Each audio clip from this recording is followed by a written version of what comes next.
आप देख रहे हैं आमने सामने नूरुल आरफीन के साथ। अस्सलाम वालेकुम नाज़रीन, मैं हूं नूरुल आरफीन सिद्दीकी और आप देख रहे हैं आमने सामने। आज हम बात करने जा रहे हैं कराची के अमन पर। ये वो मौजू है जिस पर अब तक बहुत कुछ कहा, सुना और बोला जा चुका है, लेकिन ताहाल कराची के अमन का अहाता नहीं किया जा सका। कराची में मुख्तलिफ़ इदारों की जानिब से मुख्तलिफ़ अदवार में मुख्तलिफ़ ऑपरेशन मुसल्लत किए गए। ताहाल इस वक्त हम कराची में कराची ऑपरेशन नामी एक मजाक काफ़ी अरसे से झेल रहे हैं। कराची ऑपरेशन की कामयाबी का मुख्तलिफ़ इदारों ने प्रेस रिलीज़ भेजकर टीवी पे आके इंटरव्यू दे करके क्रेडिट लिया। ये कहा गया कि कराची को मुकम्मल तौर पर अमन व अमान का गहवारा बना दिया है। कराची में दूध और शहद की नहरें बह रही हैं, जबकि प्रैक्टिकली सूरत हाल ये है कि इस वक्त कराची का कोई आम आदमी किसी जगह महफूज नहीं है। कराची में कोई पिज़्ज़ा की दुकान हो वो महफूज नहीं, कराची में कोई पेट्रोल पंप हो वो महफूज नहीं, कराची का कोई शहरी हो अपने बीवी बच्चों के साथ निकल रहा हो या अपने अहल खाना के साथ अपने ऑफिस में हो, कोई महफूज नहीं है। किसी का बटवा कभी छीना जा सकता है, किसी की गाड़ी छीनी जा सकती है, किसी को लूटा जा सकता है। कत्ले आम जो है वो जारी है। कराची में रवां बरस 18 पुलिस एहलकारों की शहादतें हुई हैं।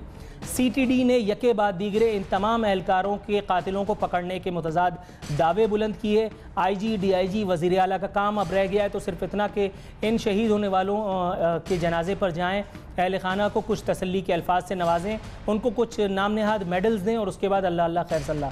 कराची का एक आम आदमी इस वक्त अपने आप को प्रैक्टिकली बिल्कुल लावारिस समझ रहा है। एक तरफ कराची में गंदगी के, कचरे के ढेर, बीमारियों की बोहतात, और दूसरी तरफ एक ये नई उस्ताद जिसे कराची ऑपरेशन की मौजूदगी के बावजूद कराची का एक आम आदमी झेलने पर यानी बज़िद है, या यूँ कह लीजिए कि मजबूर है। कराची वालों का कोई पुरसाने हाल क्यों नहीं है? कराची में सिटी गवर्नमेंट भी है। City government means local government की बात नहीं कर रहा हूँ मैं। कराची में एक सूबाई हुकूमत भी है, कराची में पुलिस भी है, कराची में रेंजर्स भी है, लेकिन इसके साथ साथ एक और ऐसी हकीकत है जिससे इनकार करना मुमकिन नहीं है। कराची में दहशतगर्द भी हैं, कराची में कातिल भी हैं, कराची में डाकू, चोर, लुटेरे भी हैं। कौन है जो कराची के अवाम के मसाइल का हल निकालेगा? ये है हमारे आज का मौजू। बात करेंगे, हमारे साथ मौजूद हैं मुत्तहिदा कौमी मूवमेंट से ताल्लुक़ रखने वाले जनाब साजिद अहमद साहब। सर, मैंने अपने इब्तदाइये में अभी कराची में अमन व अमान की मखदूश सूरत हाल का रोना रोया है। मैंने ये कहा कि कराची में कोई गली, कोई मोहल्ला, कोई इलाका, कराची का कोई शहरी महफूज नहीं है। सर, ये मैं सिर्फ एग्जैजरेशन कर रहा हूँ, लेकिन या आपके ख्याल में कराची में वाकई सूरत हाल इस वक्त तशवीशनाक हद तक ख़राब हो चुकी है? बिस्मिल्लाहिर्रहमानिर्रहीम। सबसे पहले आपके प्रोग्राम में मौजूद तमाम हाज़रीन को अस्सलाम वालेकुम। अच्छा, दूसरा ये कि गुज़श्ता 2013 से कराची में ऑपरेशन चल रहा है। अच्छा, ऑपरेशन की वजह से कराची में लॉ एंड ऑर्डर की सिचुएशन कंट्रोल में ज़रूर आई है, लेकिन हम दूसरी तरफ अगर देखें, एक रुख तो हम देखते हैं कि कराची के अंदर अमन ज़रूर पैदा हुआ है, कायम हुआ है, लेकिन चोरी डकैती की वारदातें जारी और सारी हैं, मोबाइल स्नैचिंग की वारदातें जारी और सारी हैं। कराची में गुज़श्ता कई माह से पुलिस एहलकारों की शहादतों का सिलसिला भी जारी और सारी है। अभी हाईवे पर 2 पुलिस एहलकार रज़ाकार शहीद किया गया था, इससे पहले DSP, और ये सिलसिला जारी और सारी है। अच्छा, एक तरफ अगर हम कराची ऑपरेशन के असरात को देखें तो हमने ये ज़रूर देखा कि कराची में सियासी जो ग्रुपों के अंदर जो कि मार धाड़ होती थी, जो किलिंग होती थी, वो तो बंद हो गई, लेकिन जो न्यूट्रल क्रिमिनल हैं वो एक्टिव हैं। पॉलिटिकल क्रिमिनल को तो मेरे ख्याल में काबू में कर लिया गया है, लेकिन जो लोग जो न्यूट्रल क्रिमिनल हैं, जो मजहबी जमातों के लोग हैं, जो कलदन तंजीमों के लोग हैं, वो ऐसा लगता है कि एक्टिव हैं। तो मेरे ख्याल में उनकी तरफ भी तवज्जो देने की ज़रूरत है और उनकी तरफ भी ध्यान देने की ज़रूरत है। अच्छा, हम ये भी फील करते हैं, MQM पाकिस्तान महसूस करती है कि हमें भी सियासी आज़ादी उस तरह से नहीं है जिस तरह से होनी चाहिए थी, मिलनी चाहिए थी हमें आज़ादी। हमें वो आज़ादी अभी तक हासिल नहीं हुई है। 22 तारीख को एक नारा लगा, उस नारे के बाद एक नया नारा। सर, ये सियासी मौजू की तरफ मैं बाद में आऊँगा, पहले हम सियासी आज़ादी से पहले शहरी आज़ादी की तरफ आ जाएँ। पहले अवैस तोई साहब, सर अस्सलाम वालेकुम। वालेकुम जनाब।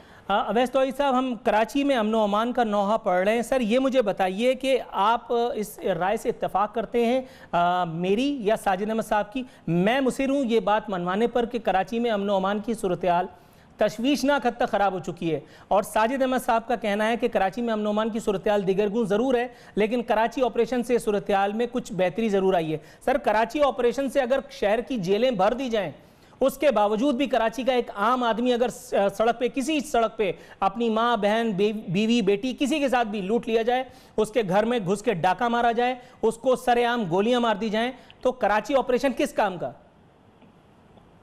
देखिए नूरुल हसन साहब, आप भी सही कह रहे हैं और साजिद अहमद साहब भी बात कर रहे हैं। बात कहीं बीच में आती है और जो भी कराची को जानता है, कराची का रहने वाला है, वो ये ज़रूर जानता है कि 3 दहाइयों से जायद अरसे पर मुहित ये मामला ख़राबी की तरफ गया है। इसमें सिर्फ सियासी जमातों को या लिसानी जमातों को ब्लेम नहीं करना चाहिए। यहाँ पर जो एक वैक्यूम आया और वक्त के साथ साथ, और जो एक इन्फ्लक्स आया पूरे पाकिस्तान के तनाज़ात जो थे कबायली इलाकों के अंदर, खैबर पख्तूनख्वा में, नॉर्दर्न एरियाज़ के अंदर, वहाँ से एक इन्फ्लक्स आया। और वो अच्छा, इससे पहले जो है वो एक जॉब अपॉर्चुनिटीज़ के लिए आते थे, लेकिन ये जो पूरे के पूरे काफिले आए उन पे कोई चेक एंड बैलेंस नहीं रहा। इस शहर का बेहंगम अंदाज में बढ़ना कि ये चौड़ाई में बढ़ रहा है, ये लंबाई में बढ़ रहा है, कौन इसका वारिस है, कौन इसका रखवाला है, कोई तो पता चले। ये तो सिर्फ रियासती इदारे और मुख्तलिफ अखबार की हुकूमत है। देखिए नूरुल हसन साहब, जो कराची को देखती है वो एक ऐसे अरसे से देखती है जिसके अंदर लगता है कि ये दहशतगर्दी का मरकज़ है और यहाँ पर जो है वो कोई दुश्मन जो मुखालिफ अनासिर हैं सिर्फ उसी तरह देखता है। लेकिन ये शहर तो बहुत बड़ा है, यानी कि 13-14 अगस्त को मेरे ही फ्लैट के सामने कोई 40,000 लोग बीच के ऊपर पिकनिक मना रहे थे सीव्यू पे। बात ये कि इस शहर के कई रुख हैं। अब इस शहर के अंदर जब तक आप इसको गवर्न सही तरीके से नहीं करेंगे, जब तक यहाँ पे मेट्रोपॉलिटन कॉरपोरेशन जो है वो आज़ादाना तौर पर नहीं काम करेगी, पुलिस उसके अंडर नहीं होगी, ये कोई शहर कोई छोटा शहर है, 2.5 करोड़ की आबादी का शहर है। इसके अंदर कौन देखे ना, इसके अंदर MQM भी जिम्मेदार है, इसके अंदर पाकिस्तान पीपल्स पार्टी भी जिम्मेदार है, इसके अंदर कानून नाफिज करने वाले इदारे भी जिम्मेदार हैं और इसमें विफाकी हुकूमतें भी शामिल है। आप देखें, मैं और आप अगर शहरी के तौर पे बात करें, चले हम छोड़ देंगे हम सहाफ़ी हैं या तज्ज़ियाकार हैं और हम बहुत कुछ जानते हैं, ये बताइए कि शहर के अंदर इसका रखवाला कौन है, किसकी ओनरशिप किसकी है? ये तो ATM मशीन है मुख्तलिफ एथनिक पार्टीज के मिलिटेंट्स की और जो जिहादी ग्रुप्स आउटफिट्स हैं, जो सेक्टेरियन आउटफिट्स हैं, उनके मिलिटेंट्स के लिए। यहाँ पर कौन सा ऐसा ग्रुप है जिसकी यहाँ पर प्रेजेंस ना हो? यानी कि अलकायदा का यहाँ से पकड़ा गया बंदा 2002 सितंबर के अंदर रमजी बिन अल-शेख, इसके अंदर आप सेक्टेरियन ग्रुप्स के लीडर्स आप देख लीजिए, इसके अंदर आप दाइश के से मुंसलिक जो मिलिटेंट्स हैं वो। अवैध साहब, कथा कलामी हो रही है सर। अलकायदा, दाइश, ये तो बहुत बड़े बड़े नाम आपने ले लिए, मतलब यहाँ तो बात करना ही मेरा ख्याल है ख़त्म हो जाती है, यहाँ लबों पे कुफल पड़ जाते हैं। साजिद अहमद साहब, सर ये बताइए, अलकायदा और दाइश को तो हम बाद में निपटेंगे अगर निमट सके तो। आप सर ये मुझे बताइए कि जो इदारे पिक पॉकेटर्स से, पिज़्ज़ा हट लूटने वालों से या पिज़्ज़ा की दुकानें लूटने वालों से नहीं निमट पा रहे, जो ट्रैफिक पुलिस एहलकारों के कातिलों से नहीं निमट पा रहे, वो अलकायदा और दाइश का मुंह देख पाएंगे? अच्छा, इसमें बड़ी प्यारी इन्होंने बात की अभी कि नंबर 1 ये कि देखें, दुनिया भर के अंदर अगर हम तज्ज़िया करें, जायज़ा लें, रिसर्च करें, तो दुनिया के अंदर जो बल्दियाती नुमाइंदे होते हैं, जो सिटी गवर्नमेंट का निज़ाम होता है, उनके पास मुकम्मल इख्तियारात होते हैं, पुलिस उनके कंट्रोल में होती है और तमाम अहम इदारे सिटीज़ के उनके कंट्रोल में होते हैं। अच्छा, यहाँ क्योंकि कराची के अंदर बैलेंस बिल्कुल आउट है, बल्कि सिंध में ही बैलेंस पूरा आउट है, वो इसलिए कि पीपल्स पार्टी ने ज़्यादातर इदारे अपने कंट्रोल में रखे हुए हैं। अच्छा, ना तो ख़ुद गुड गवर्नेंस इस वक्त कायम कर सके हैं कराची के अंदर, सिंध के अंदर पीपल्स पार्टी की हुकूमत ना खुद खेल रहे हैं और ना दूसरों को खेलने दे रहे हैं। नहीं सर, खुद ना तो खेल खिदमत कर रहे हैं, खुद तो खेल रहे हैं, दूसरों को खिदमत का मौका दे रहे हैं। तो आपकी चैलेंज हो सकती है। अच्छा, कोशिश कर रहे हैं कि पीपल्स पार्टी का भी कोई खिलाड़ी अपने साथ ले लें खिदमत के हवाले से उनकी राय भी शामिल हो जाए। मैं खिदमत के हवाले से बात कर रहा हूँ कि ना खुद खिदमत कर रहे हैं, दूसरी जगह वो बिल्कुल हाथ पाँव मार रहे हैं, 100% काम हो रहा है, वो हमें भी पता है। अच्छा, दूसरा ये कि इसमें कोई शक नहीं, जो वाना, वज़ीरिस्तान, सवात, शुमाली वज़ीरिस्तान, जनूबी वज़ीरिस्तान का जो ऑपरेशन हुआ, वहाँ से बहुत सारे लोग, फिर पूरे पाकिस्तान से बहुत सारे लोग कराची आते हैं। कराची आते हैं, यहाँ कोई चेक एंड बैलेंस भी नहीं है। यहाँ 5,000 देकर NIC बन जाता है, 2-2,500 देकर डोमिसाइल PRC बना लेते हैं वो लोग, और फिर यही साजिद अहमद साहब जो बातें आप कर रहे हैं सर, यही बात यहाँ से आकर के कंटिन्यू करूंगा, आप ही के पास आऊंगा। यहाँ मुझसे एक कमर्शियल ब्रेक के लिए कहा जा रहा है। नाजरीन, वक्त हुआ एक कमर्शियल ब्रेक पे जाने का, बाद वापस आकर अपने मेहमानों से गुफ्तगू इस सिलसिले को मजीद आगे बढ़ाएंगे।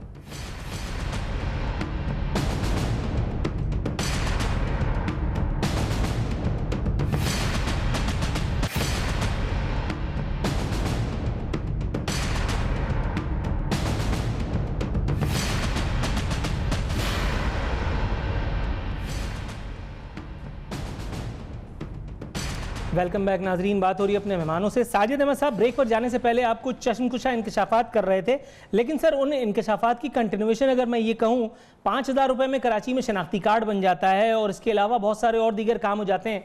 सर MQM लंदन कह लें, MQM पाकिस्तान कह लें, या जो कुछ भी कह लें, MQM के पास जितने अरसे तक वजारत दाखिला रही, ये सब काम उस दौर में भी होते रहे। MQM के पास जब तक गवर्नरशिप रही, ये सब काम उस दौर में भी होते रहे। MQM के दर्जनों मुशीर वज़रा जिन ज़माने में हमारे सरों पर बैठे हुए थे, उस ज़माने में भी कराची शहर में ये सारे मसाइल आज मौजूद थे। अब महज इख्तियारात का रोना रोकर MQM अपनी जान छुड़ा सकती है आपके ख्याल में? नहीं, रोने की बात नहीं, बात हक़ाइक़ की है। मैं समझता हूँ कि अगर MQM को कभी इख्तियारात मिले तो वो परवेज़ मुशर्रफ साहब के दौर में मिले थे। अच्छा, उस दौर में जब इख्तियारात मिले और फुल फ्लैश इख्तियारात मिले, तो उस वक्त MQM ने काम करके भी दिखाया। आपको याद होगा कि MQM कराची में मुख्तलिफ वक्तों में ऑपरेशन हुए, ये तीसरा चौथा ऑपरेशन कराची में इस वक्त हो रहा है। अच्छा, हर मरतबा रुख तो आपको पता है कहाँ रहा है उस ऑपरेशन का। अच्छा, इस मरतबा भी रुख यहीं पर है और इसमें कोई शक भी नहीं है। अच्छा, लेकिन फिर भी हमने कराची में होने वाले हर ऑपरेशन को सपोर्ट भी किया, उसकी हिमायत भी की है। सबसे बड़ी बात यह है कि अगर आप किसी के वोट बैंक को तस्लीम नहीं करेंगे, किसी कौम को, किसी नेशन को, किसी कौमियत को तस्लीम नहीं करेंगे, उस पर जबर, जुल्म, ज़्यादती करेंगे, तो यकीनन जब मुकामी लोगों के पास इख्तियारात नहीं होंगे तो बाहर के लोगों को तो अलिफ-बे का नहीं पता है। अच्छा, कराची के साथ भी कुछ हो यही रहा है। कराची में जो सिंध के अंदर डोमिनेट हुकूमत कर रही, क्योंकि हम तो अपोजिशन में इस वक्त हैं, मुख्तलिफ वक्तों में गवर्नमेंट में भी रहे, लेकिन इख्तियारात वो नहीं हमारे पास रहे जो कि होने चाहिए थे। इस मरतबा भी होना ही चाहिए था कि सुप्रीम कोर्ट ने बलदियाती इलेक्शन करवा दिए थे, तो तमाम इख्तियारात डिवॉल्व होने चाहिए थे बलदियाती नुमाइंदों के पास। 28वीं तरमीम के बाद तमाम इख्तियारात वफाक से सूबों के पास आ गए। सूबों को चाहिए था इख्तियारात सिटी बलदियाती नुमाइंदों को दे देते, ताकि फिर वो स्ट्रीट लेवल तक जाकर कामों को करते देखें। पानी, सेवरेज, बिजली, क्या कहते हैं अपना, और दीगर मसाइल बहुत सारे हैं। अच्छा, जब तक इंसान है मसाइल भी रहेंगे। अच्छा, इन मसाइल को कम ज़रूर किया जा सकता है, लेकिन मसाइल चलते रहते हैं, तो जहाँ आबादियाँ बढ़ती हैं वो मसाइल भी साथ साथ बढ़ते रहते हैं। अच्छा, हो ये रहा है कराची के साथ, आबादी तो कराची की बहुत बढ़ गई है। पूरे पाकिस्तान से इधर लोग रोज़गार की तलाश में भी आते हैं, यहाँ पर मौजूद भी हैं। उनका भी कोई चेक एंड बैलेंस नहीं है कि उसमें कितने कुलदन तंजीमों के लोग हैं, कितने किस कुलदन तंजीम से कॉन्टैक्ट में हैं, अलकायदा, दाइश, न जाने कौन कौन से एलिमेंट कराची के अंदर मौजूद हैं। अच्छा, लेकिन आपकी में भी कबूल किया, उसको मजहबी स्कॉलर के रूप में भी कबूल किया, और उसको अब दोबारा फिर एंकर के रूप में भी कबूल कर रहे हैं। तो क्या मीडिया कोई ऐसी गाय है मुकद्दस जिस पे हाथ नहीं डाला जा सकता, या बावजूद हम ऐसा काम करते हैं? देखिए, मीडिया से जो गहरा ताल्लुक है हमारा और मुख्तलिफ इदारों को हेड किया है, मैं आपको ये अपनी राय दे देता हूँ कि 2008 में मुशर्रफ साहब की आउस्टर के बाद बदकिस्मती से मीडिया के कुछ सेक्शन भी समझने लगे कि वो किंग मेकर्स हो सकते हैं, और वो इदारों की जो रियासती इदारों की रस्सा कशी थी उसके अंदर आ गए हैं बदकिस्मती से। और ये जो आप मुनक़सिम मीडिया देख रहे हैं, मीडिया वॉर देख रहे हैं, मीडिया के अंदर जो बेअंदम तरीके देख रहे हैं, तो उसकी जिम्मेदारी जो है हम सब पर, मीडिया के ओनर्स पर और मीडिया के जो लोग हैं उन पर आती है। तो ये एक लंबी बहस है जो नूरुल आरफीन साहब, जो आपने बिलाशुबा एक बहुत अच्छा पॉइंट यहाँ पे रेस किया। लेकिन सबसे बड़ी बात ये कि चूँकि कराची की बात हो रही थी कि ये जो मुनक़सिम मीडिया है वो भी कराची के जो खिलवाड़ है कराची के साथ, उसके अंदर वो भी शरीक है। यानी कि ऐसा नहीं है कि बाकी सारे जो प्लेयर्स हैं तो ये कराची तो भाई वो एक उसकी खुशवंत सिंह की किताब थी जो उन्होंने दिल्ली पे लिखी थी, दिल्ली, उसके अंदर जिस तरह था कि किस तरह एक जो है वो शहर के साथ एक रेप होता रहता है और उसके बाद जो है उसकी रूह के साथ जो आप खिलवाड़ करते हैं, तो अगर वो करेंगे तो फिर आप जालिम फेस ही देखेंगे कराची का। कराची एक खूबसूरत शहर है और कराची एक जालिम शहर है। तो आप अगर इसको आप जुल्म का निशाना बनाएंगे तो वो जालिम फेस आपको नजर आएगा। लेकिन इतनी पनाह इसके अंदर खूबसूरती, इसी वजह से यहाँ पर कोई भूखा नहीं मरता। यहाँ पर लोग फॉर्च्यून्स बनाते हैं, पूरे पाकिस्तान से यहाँ पर आके अपने अपने ख्वाब यहाँ पे बुनते हैं। तो मैं समझता हूँ कि सिर्फ गवर्नेंस का मसला, सियासत का मसला और साथ में लॉ एंड ऑर्डर का मसला, जब तक तीनों मसाइल एक साथ नहीं निपटे जाएंगे तब तो तक कराची के मामले का कोई हल नहीं निकलेगा। दुरुस्त कहा साजिद अहमद साहब। सर ये मुझे बताइएगा, एडिशनल आईजी जो हैं वो सिंध हुकूमत को ख़त लिखते हैं, सोहेल अनवर सयाल साहब जो हैं वो रिस्पेक्टिव डिपार्टमेंट्स को जो है वो उनकी एक मीटिंग को हेड करते हैं और अहकामात दे देते हैं कि जी आप ये करें, आप ये करें, लेकिन उसके बावजूद भी कराची के मसले का कोई हल निकल नहीं पाता। आपके ख्याल में विल की कमी है, विलिंगनेस की कमी है हमारे यहाँ, स्पिरिट की कमी है लोगों में, या वो जो सियासी भर्तियाँ हुई हैं वो पुलिस में जो काली भेड़ें हैं वो दरअसल कराची के अमन को जो है वो ताराज कर रही हैं? आप क्या समझते हैं? पॉलिटिकल इंटरवेंशन जो है वो तो है, उसके अलावा देखें, कराची का जो इस वक्त बेसिक मसला, मेन मसला ये है कि कराची में जो मुकामी लोग यहाँ पर रहते हैं उसमें उर्दू बोलने वाले स्पेशल उनको बहुत ज़्यादा डिग्रेड किया जा रहा है। उनको मुख्तलिफ़ शोबों के अंदर डिग्रेड किया जा रहा है। उनको जॉबें नहीं दी जा रही हैं। उनके अंदर एहसास महरूमी बढ़ रही है। अच्छा, जब किसी कौम के अंदर एहसास महरूमी बढ़ती है तो वक्ती तौर पे तो खामोश है, लेकिन एक लावा ज़रूर अंदर पक रहा है। वो इसलिए कि कराची पूरे पाकिस्तान को कमा के दे रहा है। 2015-16 के अंदर रेवेन्यू की मद में 34,000 अरब रुपए पूरे पाकिस्तान से जनरेट हुए थे, जमा हुए थे। उसमें सिर्फ 24,000 अरब रुपए कराची सिंध ने दिए थे। यानी हम अपनी जेबों से इतना ह्यूज, इतना बड़ा अमाउंट वफाक को दे रहे हैं, प्रोविंस को दे रहे हैं। इस दफा भी आपने एक बड़ा अहम नुक्ता उठाया, लेकिन यहाँ भी अनफॉर्चुनेटली मुझे एक ब्रेक के लिए जाना है। ब्रेक से वापस आऊँगा तो इंशाल्लाह आप ही की तरफ आऊँगा ताकि आप अपनी बात कंप्लीट कर सकें। नाज़रीन, यहाँ मकसूद एक प्रोग्राम में मुख्तसर से कमर्शियल ब्रेक पे जाने का।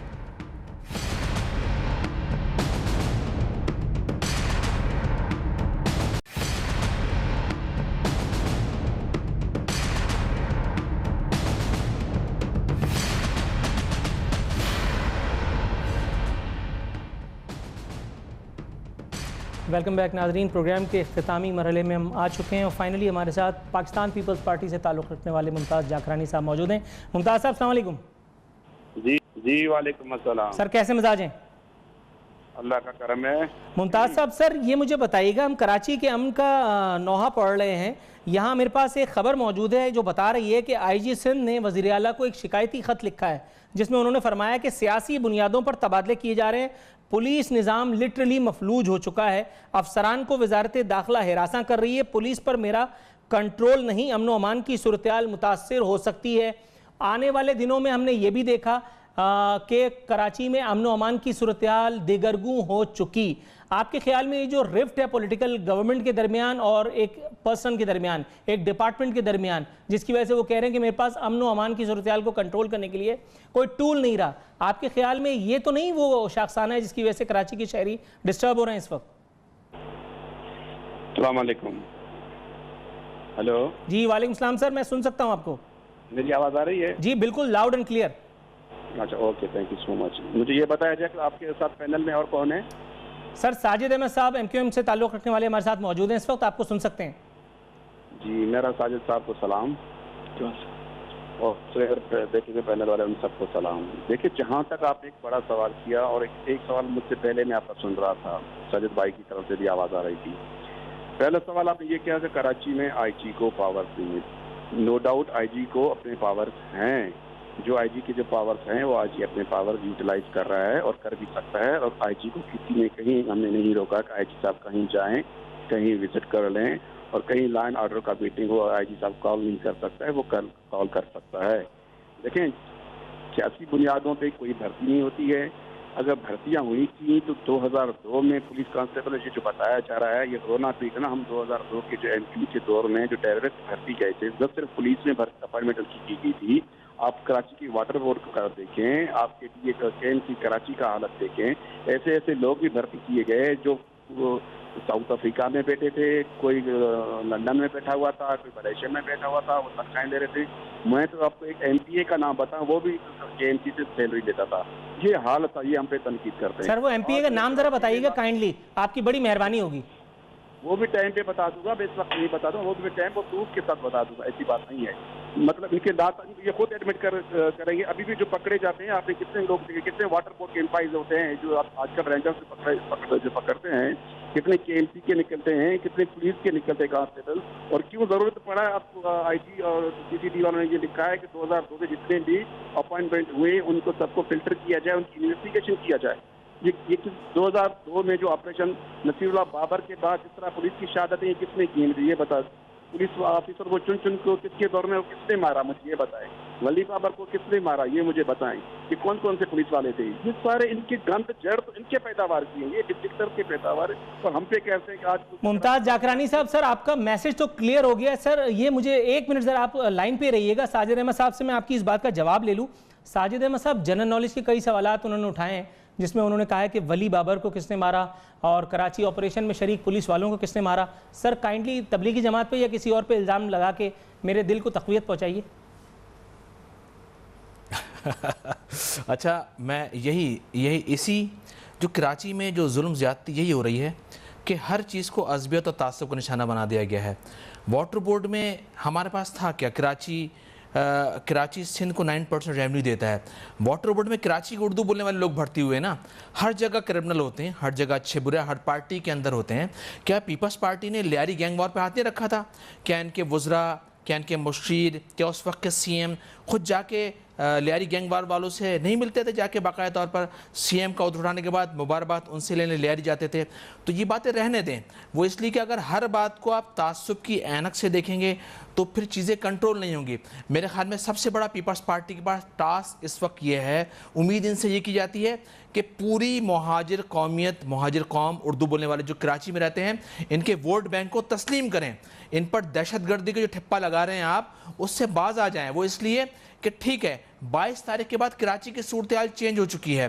22 तारीख के बाद MQM पाकिस्तान खुल कर सामने आई है डॉक्टर फारूक सत्तार भाई की सरबराही में, और डॉक्टर फारूक सत्तार भाई की पूरी टीम बड़ी मेहनत से कराची के अंदर इस वक्त काम कर रही है।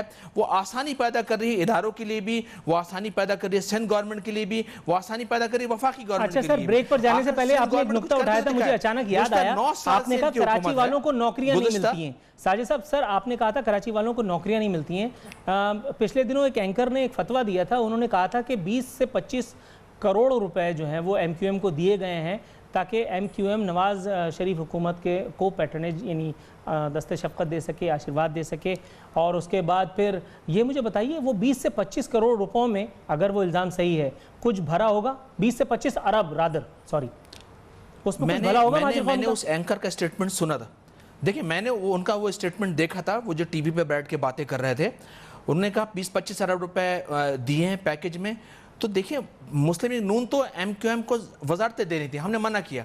हमने कहा हमें कराची पैकेज चाहिए, हमें कराची में लियारी एक्सप्रेस से चाहिए, हमें कराची में क्या कहते हैं मास ट्रांजिट चाहिए, हमें कराची में K4 का मंसूबा चाहिए, हमें कराची में S3 का मंसूबा चाहिए। अच्छा, उस एंकर की मैंने बातें सुनी, अल्लाह माफ़ करे, पता नहीं खुदा को भी इनको जवाब देना है। उसका कहना ये कि 4 अरब रुपए इन्होंने पता नहीं कहाँ भिजवा दिए।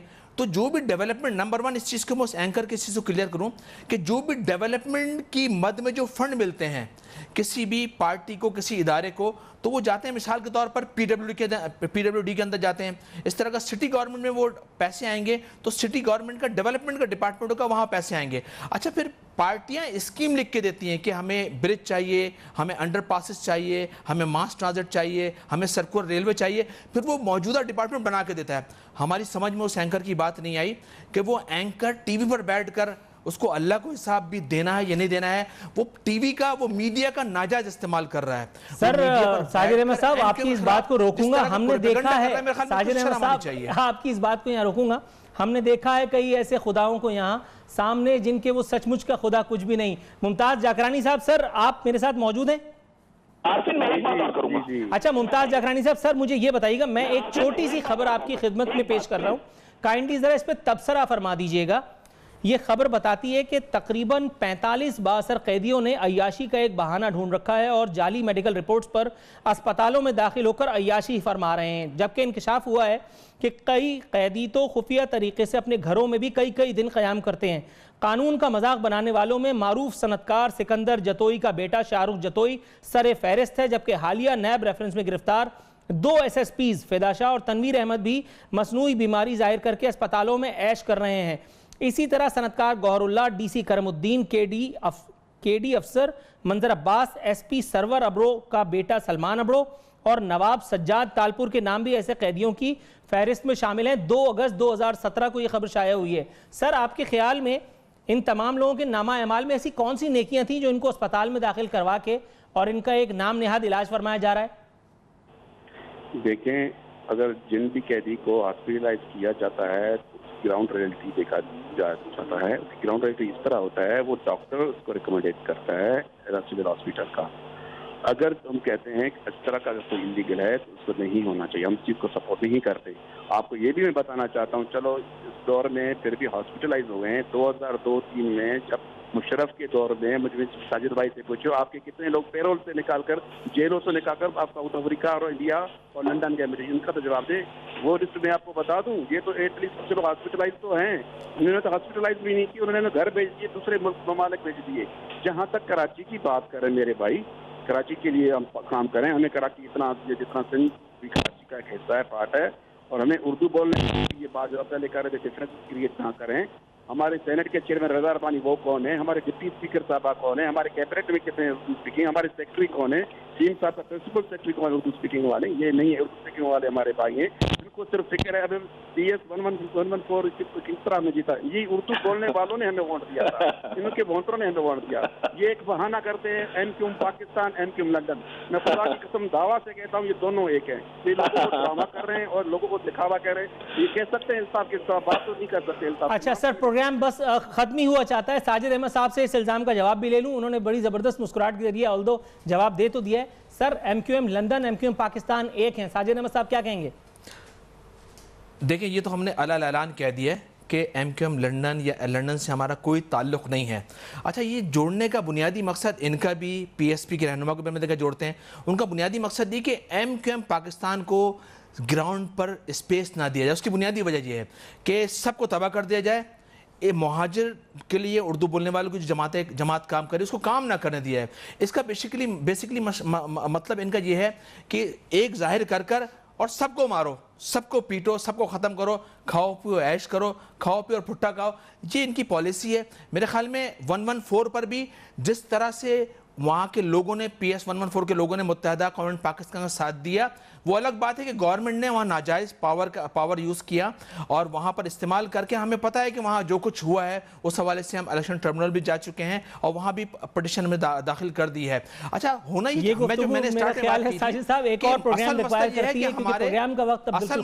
हमारे मैंडेट को तस्लीम ना करना, हमारी हैसियत, हमारी अहमियत को प्रोग्राम का वक्त अब खत्म हो चुका है। नाजरीन, साजिद अहमद साहब, मुमताज़ जाखरानी साहब की गुफ्तगू आपने सुनी। कराची का अमन कब वापस आएगा, कैसे वापस आएगा, कौन कराची के अरमानों की कब्र पर खड़े होकर फातिहा पढ़ रहा है, कौन कराची के अवाम का असल में मसीहा है, इसका फैसला आने वाला वक्त करेगा। लेकिन यहाँ हमारे प्रोग्राम का वक्त अब खत्म होता है। नूरुल आरफीन सिद्दीकी और आमने सामने की टीम को इजाज़त दीजिए। फ़ी अमान अल्लाह।